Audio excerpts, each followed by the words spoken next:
আসসালামু আলাইকুম। শুক্রবার রাত যখন গভীর, ঢাকা মালিবাগ আবুল হোটেলের পাশেই কাঠের সমিল, সেখানে অসংখ্য দোকান। হঠাৎ বৈদ্যুতিক ত্রুটির কারণে ঘটে গেল ভয়াবহ এক অগ্নিকাণ্ড। পুড়ে সব কিছু কয়লা হয়ে গেল, মুহূর্তেই সব কিছু শেষ। এ যেন কাঠ সমিলের দোকান পুড়ে নাই, হাজার মানুষের স্বপ্ন পুড়ে গেছে। এলাকাবাসীর মুখে জানা যাচ্ছে যে আগুন লাগার কিছুক্ষণের মধ্যেই ভয়ঙ্কর রূপ নেয় সেই অগ্নিকাণ্ড। শুকনো কাঠ থাকায় আগুন বেশ ভয়ঙ্কর রূপ নিল। মুহূর্তেই চারদিকে ছড়িয়ে পড়ল আগুন। রাতের নীরবতা ভেঙে চারদিকে ছড়িয়ে পড়ল আতঙ্ক।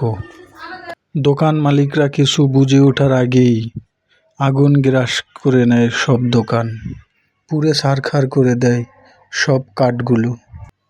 এই দোকানগুলো মানুষের বছরের পর বছর কষ্টের ফল। কেউ ঋণ করে ব্যবসায় পুঁজি খাটিয়ে দোকান দিয়েছে, কেউ এই দোকান দিয়েই সংসার চালাতো। আজ সব কিছু পুড়ে গেল।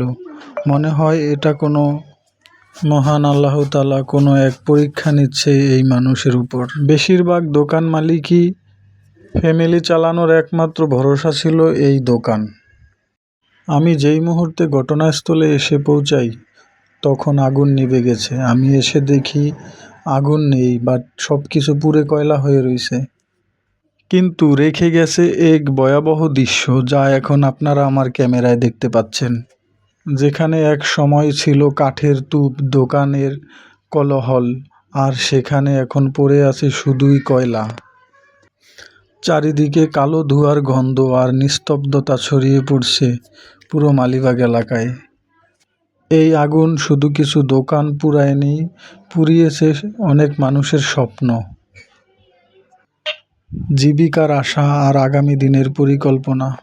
মহান আল্লাহ তাআলা যেন এই অগ্নিকাণ্ডে ক্ষতিগ্রস্ত পরিবারের ধৈর্যের ক্ষমতা বাড়িয়ে দেয়, এবং আমরা সবাই তাদের জন্য দোয়া করব। আপনারাও দোয়া করবেন যেন তারা আবার ঘুরে দাঁড়াতে পারে। আজকের জন্য আমি বিদায় নিচ্ছি। আল্লাহ হাফেজ, ভালো থাকবেন।